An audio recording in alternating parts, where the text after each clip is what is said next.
കർത്താവിൽ പ്രിയപ്പെട്ട സഹോദരങ്ങളെ, ഈശോ നമ്മുടെ മേൽ ചൊരിഞ്ഞുകൊണ്ടിരിക്കുന്ന വലിയ കൃപയ്ക്ക് നന്ദി പറയാം. കർത്താവിൻ്റെ പിറവി തിരുനാളിന് വേണ്ടി ഒരുങ്ങുന്ന ഈ സമയത്ത് സ്വർഗം നമ്മുടെ ജീവിതത്തിലേക്ക് ഇറങ്ങി വരുന്ന സമയമാണ്. ഈ സമയം നമുക്ക് നല്ല പ്രാർത്ഥനയിലായിരിക്കണം. ദൈവജനം ഈ നോയമ്പ് കാലത്ത് തീഷ്ണതയോടെ പ്രാർത്ഥിക്കണം. ഈശോയെ തേടണം. നമ്മൾ ഈശോ ആഗ്രഹിക്കണം. ഈശോൻ്റെ അടുത്തേക്ക് വരണേ എന്ന് പ്രാർത്ഥിക്കണം. മത്തായിയുടെ സുവിശേഷം 11:28-29 അധ്വാനിക്കുന്നവരും ഭാരം വഹിക്കുന്നവരുമായ നിങ്ങളെല്ലാവരും എൻ്റെ അടുക്കൽ വരുവിൻ, ഞാൻ നിങ്ങളെ ആശ്വസിപ്പിക്കാം. ഈശോ തൻ്റെ അടുക്കലേക്ക് നമ്മൾ വിളിക്കുക. അപ്പം അത് മനസ്സിലാക്കണം. നമ്മൾ ഈശോയുടെ അടുക്കലേക്ക് വരാതെ നമ്മുടെ പ്രശ്നങ്ങൾ തീരത്തില്ല.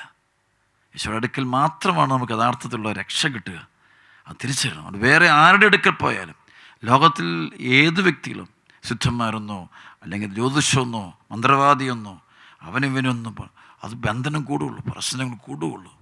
അത് പാപവിശ്വാസം ദൈവത്തിൻ്റെ അടുക്കിലേക്ക് വരാതെ ലോകത്തിൻ്റെ ബുദ്ധികളുടെയും പുറകെ പോയി ജീവിതത്തിൽ നേട്ടങ്ങൾ നേടാൻ പോകുന്നത് തന്നെയാണ് പാപം. അതാണ്. ഈശോയിലേക്ക് വരാം. അപ്പോൾ ഇന്ന് വലിയൊരു സാക്ഷ്യം കിട്ടിയിട്ടുണ്ട്. അത് നിങ്ങളോട് പങ്കുവയ്ക്കേണ്ട ആഗ്രഹിക്കുന്ന ഈശോയ്ക്ക് നന്ദി പറയുന്നു. ഓസ്ട്രേലിയയിൽ ജോലി ചെയ്യുന്ന ഒരു മകൾ, എലീസ എന്ന് പറയുന്നൊരു മകളുടെ വലിയൊരു സാക്ഷ്യമാണ്. ഒരു പറയുകയാണ്, 2020 നടത്തിയ ഒരു പരിശോധനയിൽ ആ മകളുടെ ബ്രസ്റ്റിന് ക്യാൻസറാണെന്നും വളരെ സീരിയസ് ആയിട്ട് ഒരു അവസ്ഥയിലാണ് സ്ഥിരീകരിച്ചു. അത് ഓപ്പറേഷൻ ചെയ്ത് അത് റിമൂവ് ചെയ്യണമെന്ന് ഡോക്ടർമാർ ആവശ്യപ്പെട്ടു. ഈ മാരക രോഗത്തെ അറിഞ്ഞ നിമിഷം മുതൽ ഞങ്ങൾ വലിയ ദുഃഖവും ഹൃദയഭാരവും ഞാനും എൻ്റെ ജീവിത പങ്കാളിയും അനുഭവിച്ചു. അതേസമയം ഇവർ പറയുകയാണ്, അണക്കരയിലുള്ള ആദ്യ ശനിയാഴ്ച കൃപാഭിഷേകം കൺവെൻഷനിൽ ഞങ്ങൾ സ്ഥിരമായി പങ്കെടുക്കുന്നവരാണ്. ഞങ്ങളത് വിശ്വസിക്കുന്നവരാണ്. കർത്താവിൻ്റെ വലിയ അടയാളങ്ങൾ, അത്ഭുതങ്ങൾ അവരുടെ ജീവിതത്തിൽ സംഭവിച്ചിട്ടുണ്ട്. അത് ഓൺലൈനിലൂടെ അത് പങ്കെടുത്ത് ഈ ഒരു നിയോഗം വെച്ച് പ്രാർത്ഥിക്കാൻ അവർ ആഗ്രഹിച്ചു. അവർ പറയണം, എന്നിട്ട് തുടർന്നുള്ള മാസത്തിലെ കൺവെൻഷനിൽ സംബന്ധിക്കുക. ആദ്യ ശനിയാഴ്ച കൺവെൻഷനിൽ ഓൺലൈനിലൂടെ പങ്കെടുത്തുകൊണ്ടിരിക്കുമ്പോൾ ദ്വികാരനെ ആരാധന സമയത്ത് എൻ്റെ ഈ രോഗത്തെ ഈശോയുടെ കരങ്ങളിൽ പരിശുദ്ധ കുർബാനയോട് ചേർത്ത് സമർപ്പിച്ച് ഞാൻ പ്രാർത്ഥിച്ചുകൊണ്ടിരിക്കുകയായിരുന്നു. ഞങ്ങൾ കുടുംബം മുഴുവനും കണ്ണുനീരോടെ ആ സമയത്ത് ദ്വികാരൻ ആരാധനയിൽ പ്രാർത്ഥിക്കുകയെന്ന് ഈ രോഗശാന്തിക്ക് വേണ്ടി. കാരണം വളരെ നമുക്കറിയാം, ബ്രസ്റ്റ് ക്യാൻസർ വന്നു കഴിയുമ്പോൾ അത് റിമൂവ് ചെയ്യുന്ന ഒരു അവസ്ഥ കേൾക്കുമ്പോൾ പല സ്ത്രീകൾക്കും ഉണ്ടാകുന്ന മാനസിക അസ്വസ്ഥത അതിഭീകരമാണ്. അപ്പോൾ ഒരു എല്ലാം കൈവിട്ട് നിൽക്കുന്ന ഒരു സമയത്ത് ദൈവമല്ലാതെ വേറെ ആരും ഞങ്ങളെ സഹായിക്കാനില്ല. അത് ചിന്തയോടെയാണ് ആ കുടുംബം ഈ ആദ്യ ശനിയാഴ്ചത്തെ ആരാധനയുടെ സമയത്ത് പങ്കെടുത്ത് പ്രാർത്ഥിച്ചത്. അവർ പറയണം, ആ സമയത്ത് അച്ഛൻ ഡെലിവറൻസ് പ്രയർ നടത്തിയതിന് ശേഷം പരിശുദ്ധാത്മാവിൽ നിറഞ്ഞ അച്ഛൻ പറഞ്ഞെന്ന് അവർ പറയുന്നു, ഈശോ 9 പേരെ, ബ്രസ്റ്റ് ക്യാൻസർ രോഗമുള്ള 9 പേരെ കർത്താവ് സുഖപ്പെടുത്തുന്നു. അപ്പം ഈ മകൾ പറയുകയാണ്, ഇത് കേട്ട മാത്രയിൽ എൻ്റെ ശരീരത്തിൽ എന്തോ ദൈവിക ശക്തി വന്ന് സ്പർശിക്കുന്ന ഒരു അനുഭവം എനിക്കുണ്ടായി. ആ 9 പേരിൽ ഒരാൾ ഞാനാണെന്ന് ഞാൻ വിശ്വസിച്ചുകൊണ്ട് സ്തുതിക്കാൻ തുടങ്ങി. വലിയ സന്തോഷത്തെ സ്തുതിക്കാൻ തുടങ്ങി. പറയുകയാണ്, തുടർന്ന് അടുത്ത ദിവസം ഞാൻ പോയി ചെക്കപ്പ് ചെയ്തപ്പോൾ, പരിശോധന നടത്തിയപ്പോൾ എൻ്റെ ബ്രസ്റ്റിലുള്ള ആ ക്യാൻസർ പൂർണ്ണമായും നീങ്ങിപ്പോയിരിക്കുന്നതും അവരെഴുതിയിരിക്കുന്ന അപ്രത്യക്ഷമായെന്നും ഞാൻ പൂർണ്ണമായും സഹിക്കപ്പെട്ടുവെന്നും ഡോക്ടർമാർ സ്ഥിരീകരിച്ചു. ചികിത്സയ്ക്ക് ആവശ്യമില്ല. കർത്താവ് ഞങ്ങളുടെ ജീവിതത്തിൽ നേരിട്ടൊന്ന് ഇടപെട്ട് വലിയ ദുഃഖത്തിൻ്റെ വേദനയുടെ സാഹചര്യത്തിൽ ഞങ്ങൾ രക്ഷിച്ച ദൈവത്തിന് ഒരുപാട് നന്ദി അറിയിക്കുന്നു. ഞങ്ങൾക്ക് വേണ്ടി പ്രാർത്ഥിച്ച എല്ലാവർക്കും നന്ദി പറയുന്നു എന്ന് പറഞ്ഞുകൊണ്ട് അവർ സാക്ഷി നൽകിയിരിക്കുകയാണ്. പ്രിയപ്പെട്ട സഹോദരങ്ങളെ, നമ്മുടെ കർത്താവ് സൗഖ്യം നൽകുന്ന ദൈവമാണ്. നമ്മുടെ ദൈവത്തിന് അസാധ്യമായിട്ട് ഒന്നുമില്ല. ആ കർത്താവ് നമ്മുടെ മുറിവ് ഉണക്കം ദൈവമാണ്. ആ കർത്താവിൻ്റെ മുമ്പിൽ നമ്മുടെ കണ്ണുനീരും പ്രാർത്ഥനകളും സഹനങ്ങളും കഷ്ടപ്പാടുകളും ഒക്കെ നമ്മൾ തുറന്നു വെക്കണം, കരഞ്ഞ് പ്രാർത്ഥിക്കണം. അപ്പോഴാണ് നമുക്കത് അനുഭവിക്കാനും സ്വന്തമാക്കാനും നമുക്ക് സാധിക്കും. അങ്ങനെ അപ്പോൾ നമുക്ക് കാണാൻ പറ്റും, ഈശോ നമ്മുടെ ജീവിതത്തിൽ നേരിട്ട് ഇടപെടും. നമ്മുടെ കർത്താവ് ഉദ്ധിതനായ കർത്താവാണ്. വേദനകളും ദുഃഖങ്ങളും നിറഞ്ഞ് നമ്മൾ മുന്നോട്ട് പോകുമ്പോൾ, നമ്മെ സഹായിക്കാൻ ആരുമില്ല എന്നുള്ള വലിയ പരാതിയുമായിട്ട് നമ്മൾ നിൽക്കുമ്പോൾ, നമ്മെ സഹായിക്കാൻ ഒരാളുണ്ട്. ഒരിക്കലും നമ്മൾ ഉപേക്ഷിക്കില്ലാത്ത നമ്മുടെ കർത്താവായ ഈശോ നമ്മുടെ അടുത്തുണ്ട്. ആ കർത്താവിൻ്റെ അടുക്കിലേക്ക് നമ്മൾ പോവുകയും നമ്മുടെ വേദനകളും പ്രയാസങ്ങളും ദുഃഖങ്ങളും ദുരിതങ്ങളും പ്രശ്നങ്ങളെല്ലാം ഈശോയുടെ മുമ്പിൽ നമ്മൾ തുറന്നു വെക്കണം. തുറന്നു വെച്ച് നമ്മൾ പ്രാർത്ഥിക്കുമ്പോൾ അടയാളമുണ്ടാകും, അത്ഭുതമുണ്ടാകും, സൗഖ്യമുണ്ടാകും. ഈശോ അതുകൊണ്ട് ഈശോ പറയുന്നുണ്ടല്ലോ, ലൂക്കാ 4:18, കർത്താവിൻ്റെ ആത്മാവ് എൻ്റെ മേലുണ്ട്, ദരിദ്രരോട് സുവിശേഷം പ്രസംഗിക്കുവാൻ അവിടുന്ന് എന്നെ അഭിഷേകം ചെയ്തിരിക്കുന്നു, ബന്ധിതർക്ക് മോചനം, അന്ധർക്ക് കാഴ്ച, അടിച്ചമർത്തപ്പെട്ടവർക്ക് സ്വാതന്ത്ര്യം, കർത്താവിന് സ്വീകാര്യമായ വത്സരം പ്രഖ്യാപിക്കാൻ അവിടുന്ന് എന്നെ അയച്ചിരിക്കുന്നു. ഈശോ വരുന്നതിനെ നമ്മുടെ ബന്ധനം അഴിക്കാൻ. ഒരുപാട് കുടുംബങ്ങളിൽ വ്യക്തികളിൽ ബന്ധനങ്ങളുണ്ട്. അത് ബന്ധനം വെച്ച് കഴിഞ്ഞാൽ അവർക്ക് തന്നെ അതിന് കരകയറാൻ അവർക്കറിയാം. അവരുടെ കഴിവോ ബുദ്ധിയോ അറിവോ ഒന്നും കൊണ്ട് ആ പ്രശ്നം മാറുന്നില്ല. ആ പ്രശ്നത്തെ തൊടുതോടും പ്രശ്നം കൂടുന്നൊരവസ്ഥ. അതുകൊണ്ട് ഈശോ കടന്നു വരാൻ വേണ്ടി പ്രാർത്ഥിക്കാം. മത്തായിയുടെ സുവിശേഷത്തിൻ്റെ 20-ാം അധ്യായത്തിൻ്റെ 29 മുതൽ 34 വരെ വചനം. അവൻ ജെറീക്കോയിൽ പ്രവേശിച്ച് യാത്ര പുറപ്പെട്ടപ്പോൾ ഒരു വലിയ ജനക്കൂട്ടം അവനെ അനുഗമിച്ചു. യേശു ആ വഴി കടന്നു പോകുന്നെന്ന് കേട്ടപ്പോൾ വഴിയരികിലിരുന്ന 2 അന്ധന്മാർ ഉച്ചത്തിൽ നിലവിളിച്ചു, കർത്താവേ, ദാവീദിൻ്റെ പുത്ര, ഞങ്ങൾ കനിയണമേ. മിണ്ടാതിരിക്കാൻ പറഞ്ഞുകൊണ്ട് ജനക്കൂട്ടം അവനെ ശാസിച്ചു. അവരാകട്ടെ, കർത്താവേ, ദാവീദിൻ്റെ പുത്ര, ഞങ്ങൾ കനിയണമേ എന്ന് കൂടുതൽ ഉച്ചത്തിൽ നിലവിളിച്ച് പറഞ്ഞു. യേശു അവിടെ നിന്ന് അവരെ വിളിച്ചു ചോദിച്ചു, ഞാൻ നിങ്ങൾക്ക് എന്ത് ചെയ്തു തരണമെന്ന് നിങ്ങൾ ആഗ്രഹിക്കുന്നത്? കുഷ്ഠരോഗികൾ കർത്താവ് നിലവിളിച്ച് പറയുക, ആഗ്രഹിച്ച് പ്രാർത്ഥിക്കുകയാണ്. അവരെ നിലവിളിക്കുക. 2 അന്ധന്മാർ നിലവിളിച്ച് ചോദിക്കുക, കർത്താവേ, ഞങ്ങൾ കനിയണമേ. യേശു അവരെ അവിടെ നിന്ന് അവരെ വിളിച്ചു ചോദിച്ചു, ഞാൻ നിങ്ങൾക്ക് എന്ത് ചെയ്തു തരണമെന്ന് നിങ്ങൾ ആഗ്രഹിക്കുക? നിലവിളിക്കുന്നവനോട് ദൈവം ചോദിച്ചു, നിനക്കിത് എന്താ വേണ്ടത്? മനുഷ്യൻ്റെ ജീവിതത്തിൻ്റെ ഏത് മേഖലയിലും ഇടപെടുന്നവനാണ് ദൈവം. നമ്മുടെ ജീവിതത്തിൻ്റെ ഏത് പ്രശ്നത്തിലും ഇടപെടും. അത് ചെറുതെന്നോ വലുതെന്നോ ഒന്നുമില്ല. നിൻ്റെ ഏത് പ്രശ്നത്തിലും ഇടപെടുന്നവനാണ് കർത്താവ്, സഹായിക്കുന്നവനാണ് നമ്മുടെ കർത്താവായ ഈശോ. മത്തായി 20-ന്റെ 33-34 വചനം. അവർ പറഞ്ഞു, കർത്താവേ, ഞങ്ങളുടെ കാഴ്ച വീണ്ടും കിട്ടണം. അവർ പറഞ്ഞു, കർത്താവേ, ഞങ്ങൾക്ക് കണ്ണുകൾ തുറന്നു കിട്ടണം. Open my ice. കർത്താവേ, ഞങ്ങളുടെ കണ്ണ് തുറക്കണം. എന്തൊരു നല്ല പ്രാർത്ഥനയാണ്. കർത്താവേ, ഞങ്ങളുടെ കണ്ണ് തുറക്കണം, നിന്നെ കാണാൻ, നിന്നെ അനുഭവിക്കാൻ. ഞാൻ കണ്ണ് തുറക്കണം. യേശു ഉള്ളലിഞ്ഞ് അവിടെ കണ്ണുകളിൽ സ്പർശിച്ച് പറഞ്ഞു. തൽക്ഷണം കണ്ണുകളിൽ സ്പർശിച്ചു. യേശു ഉള്ളലിഞ്ഞ് അവരുടെ കണ്ണുകളിൽ സ്പർശിച്ചു. തൽക്ഷണം അവർക്ക് കാഴ്ച കിട്ടി. അവരും അവനെ അനുഗമിച്ചു.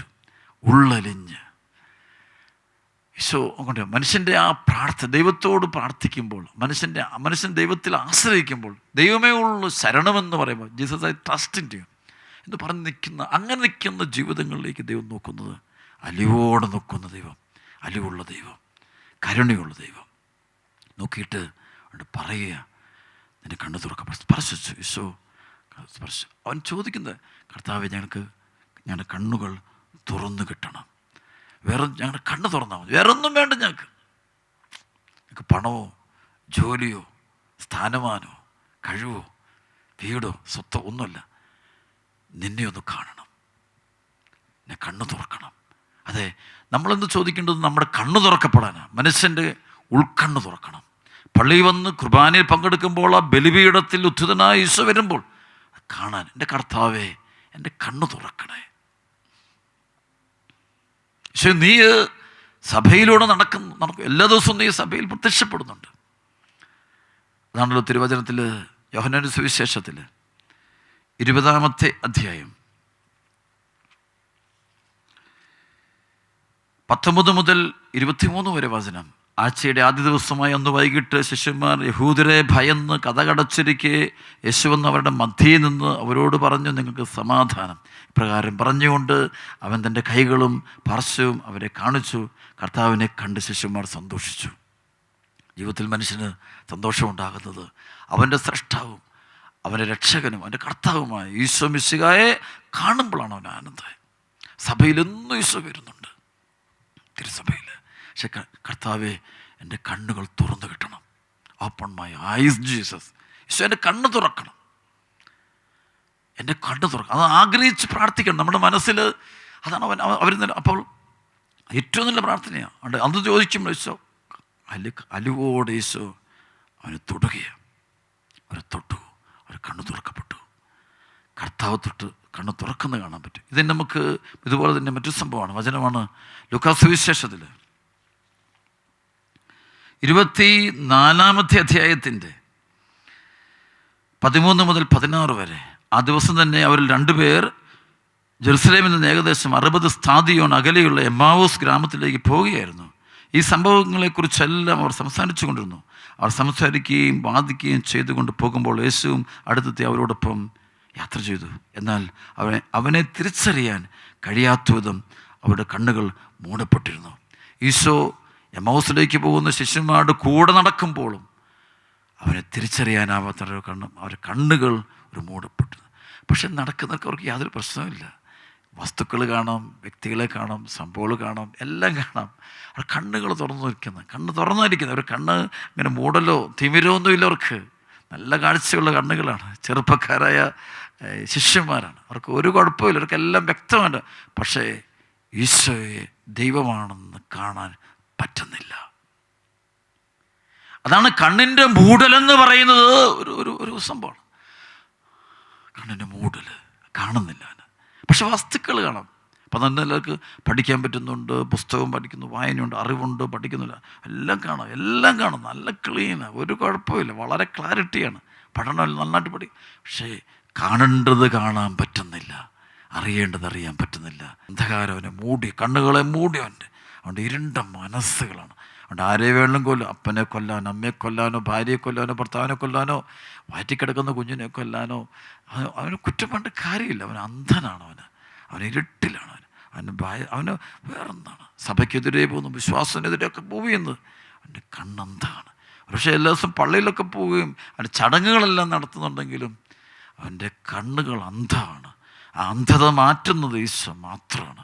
ഈശോയുടെ കാൽവരി ബലിയിലേക്ക് നോക്കണം. നമുക്കറിയാം യോഹന്നാൻ 19:34-35 പടയാളി കർത്താവിൻ്റെ തിരുവിലാവിലി കുന്തം കൊണ്ട് കുത്തി. അപ്പോൾ ചോരയും വെള്ളവും അത് വന്നു. അതവൻ്റെ കണ്ണിലേക്ക് തെറിച്ചു വീഴാൻ കാരണം എന്താ? അവൻ ആ മുറിവിലേക്ക് നോക്കി നിന്നു. അല്പം അങ്ങോട്ടും ഇങ്ങോട്ടും മാറിയാണ് തല പിടിച്ചിരുന്നെങ്കിൽ അവൻ്റെ കണ്ണിൽ അത് വീഴില്ല.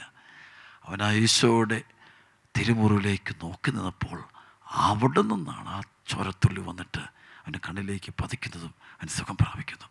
അതേ പ്രിയപ്പെട്ട നമ്മുടെ കർത്താവ് സൗഖ്യം നൽകുന്ന കർത്താവ്. അന്ധത മാറ്റണം. അന്ധതയുള്ളതുകൊണ്ട് നമ്മൾ ആരെക്കുറിച്ചൊന്നും വിമർശനങ്ങളും ചീത്തവിളിയും എല്ലാം.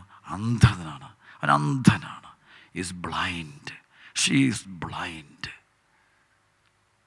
പലരെയും നമ്മൾ വിധിക്കും. അവൻ ശരിയില്ല, അവൻ മനസ്സ് അവൻ പറഞ്ഞത് അവൻ ഇരുട്ടിക്കഴുതുകൊണ്ട് എൻ്റെ പറയാൻ പറ്റും. ഇരുട്ടി പറഞ്ഞു ഈ വഴി ആ വഴി പോകാൻ പറഞ്ഞാൽ ഏത് വഴിയാണ് പോകാൻ പറ്റും? കാരണം അവൻ്റെ മുമ്പിലെല്ലാം ഇരുട്ടാണ്.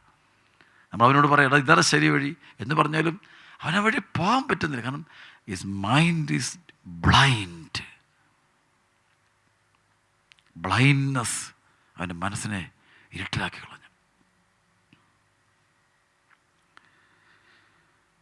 അതിനും പറയുക അവർ എത്തേണ്ടിയിരുന്ന ഗ്രാമത്തോടടുത്തു. അവനാകട്ടെ യാത്ര തുടരുകയാണെന്ന് ഭാവിച്ചു.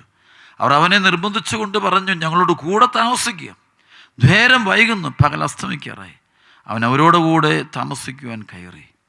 അവരോടൊപ്പം ഭക്ഷണത്തിരുന്നപ്പോൾ അവൻ അപ്പം എടുത്ത് ആശീർവദിച്ച് മുറിച്ച് അവർക്ക് കൊടുത്തു. കർത്താവിൻ്റെ കാൽവരി ബലിയാണത്. കാൽവരി ബലിയുടെ അതേ അനുഭവം. അപ്പോൾ അവരുടെ കണ്ണുകൾ തുറക്കപ്പെട്ടു. Then their eyes were opened. പരിശുദ്ധ കുർബാനയിലേക്ക് നോക്കുമ്പോൾ, കർത്താവിൻ്റെ തിരുമുറിവിലേക്ക് നോക്കുമ്പോൾ, ചങ്കിലേക്ക് നോക്കുമ്പോൾ കണ്ണ് തുറക്കപ്പെട്ടു. അതേത് കണ്ണ്? ഉൾക്കണ്ണ്. അവർ അപ്പം മുറിക്കുന്നതിൽ അവർ കാണുന്നുണ്ട്. ഭാഗ്യമായത് കാണും. ഉൾക്കണ്ണ് തുറന്നു ഈശോയെ കണ്ടവർ.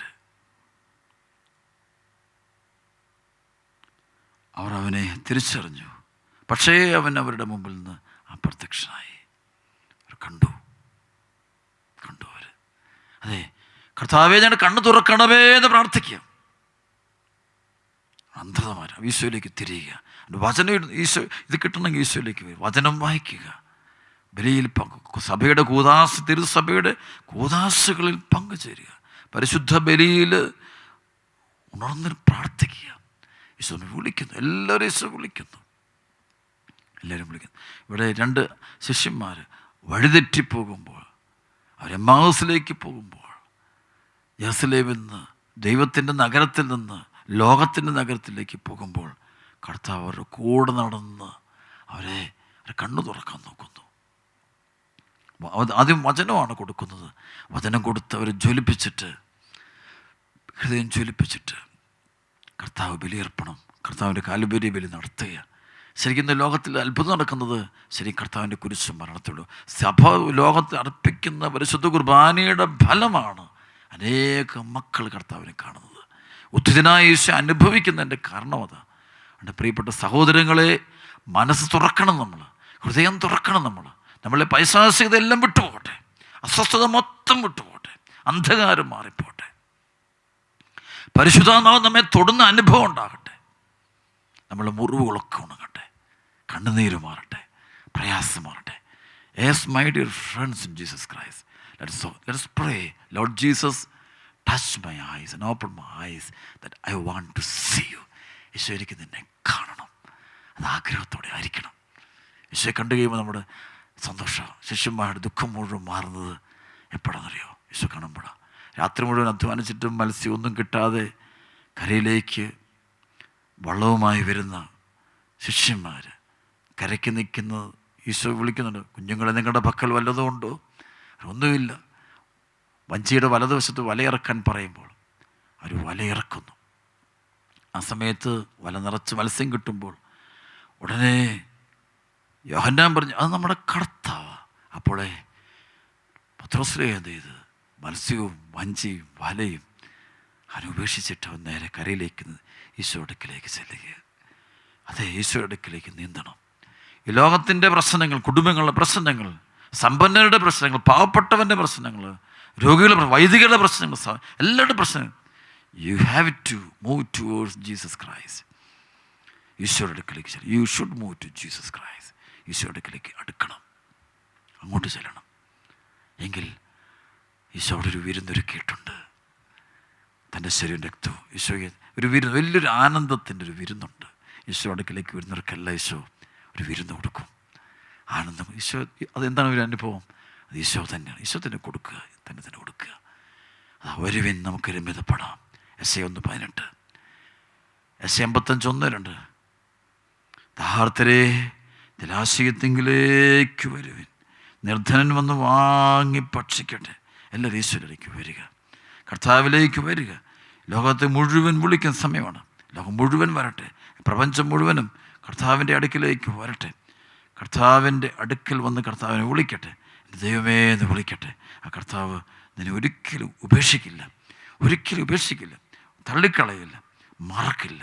അവിടെ ദൈവം നിനക്കൊരു വഴി കാണിച്ചു തരും. നിൻ്റെ ഉള്ളലിയുന്ന ദൈവം, ഉള്ളലിയുന്ന ദൈവം, അലിവുള്ള ദൈവം, കരുണയുള്ള ദൈവം. നീ എത്ര സങ്കടത്തിൻ്റെ നല്ല കഴിയുന്ന വ്യക്തിയാണെങ്കിലും, നിനക്ക് എന്ത് പ്രശ്നമാണെങ്കിലും, ചെറുതാണെങ്കിലും അവിടെ ഈശോയോട് നീ വിളിച്ച്, ഇന്ന് മുതൽ നിൻ്റെ ജീവിതത്തിൻ്റെ ഓരോ പ്രശ്നങ്ങൾ ഓരോ സമയത്ത് നീ ഈശോ എന്ന് വിളിക്കണം. എപ്പോഴും വിളിക്കണം.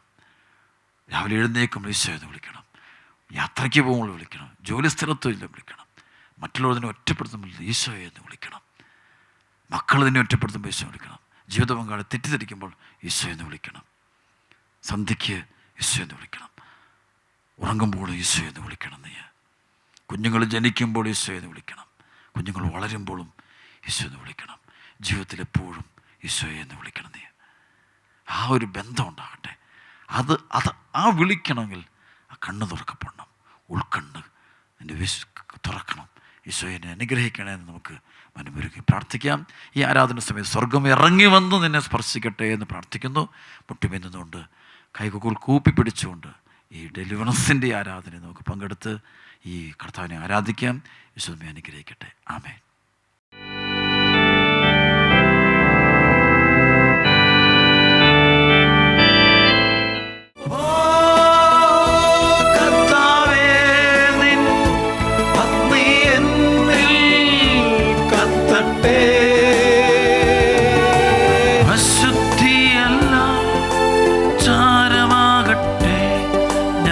തിളങ്ങുന്ന മുത്താകട്ടെ.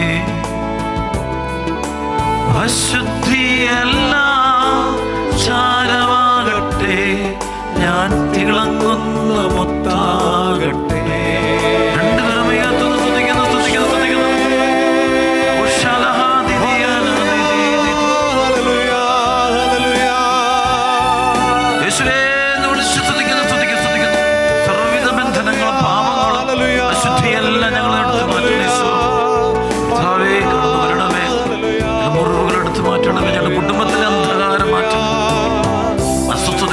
എല്ലാ കാര്യങ്ങളും ചേർത്ത് മാറ്റണം.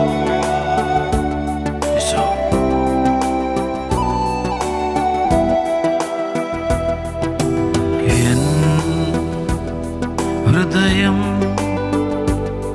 ചിന്തകൾ, ഇഷ്ടങ്ങൾ, ഹൃദയം, ചിന്തകൾ, ഇഷ്ടങ്ങൾ വെണ്മയായി തീരട്ടെ, എന്റേതാമല്ല. വെണ്മയായി തീരട്ടെ, എന്റേതാമല്ല. ഓ കർത്താവേ, നിൻ അഗ്നി എന്നിൽ കത്തട്ടെ. ഓ കർത്താവേ, നിൻ അഗ്നി എന്നിൽ കത്തട്ടെ. അശുദ്ധിയല്ല ചാരമാകട്ടെ, ഞാൻ തിളങ്ങുന്ന മുത്താകട്ടെ. അശുദ്ധിയല്ല ചാരമാകട്ടെ, ഞാൻ തിളങ്ങുന്ന മുത്താകട്ടെ. രണ്ട് കരം ഉയർത്തുന്ന യേശുവേ, ഹല്ലേലൂയ, ആരാധന, സ്തുതിക്കുന്നു. Jesus, we love you, Jesus. Hallelujah, ആരാധന, സ്തുതിക്കുന്നു.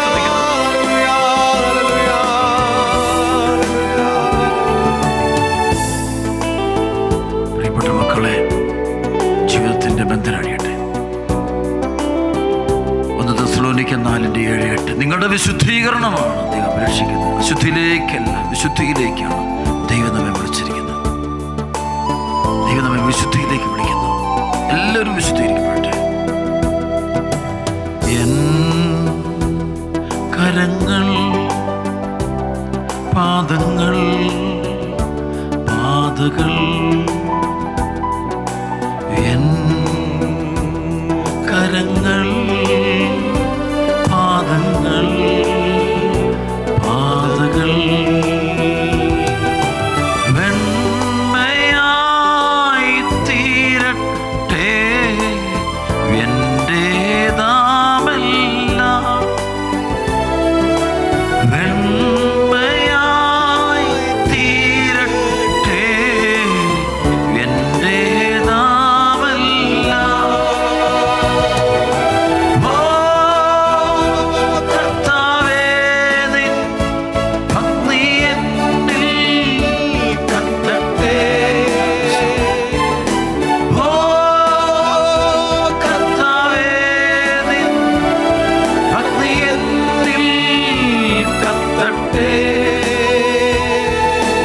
അശുദ്ധിയല്ല ചാരമാകട്ടെ, ഞാൻ തിളങ്ങുന്ന മുത്താകട്ടെ. അശുദ്ധിയല്ല ചാരമാകട്ടെ, ഞാൻ തിളങ്ങുന്ന മുത്താകട്ടെ. സ്തുതിക്കട്ടെ, വീണ്ടും സ്തുതിക്കുന്നു. ആരാധന, ആരാധന. കർത്താവ് നമ്മെ ആസ്വദിക്കുന്നു. എല്ലാ ബന്ധനങ്ങളും സ്തുതിക്കുന്നു, സ്തുതിക്കുന്നു. Hallelujah, hallelujah. യേശുവേ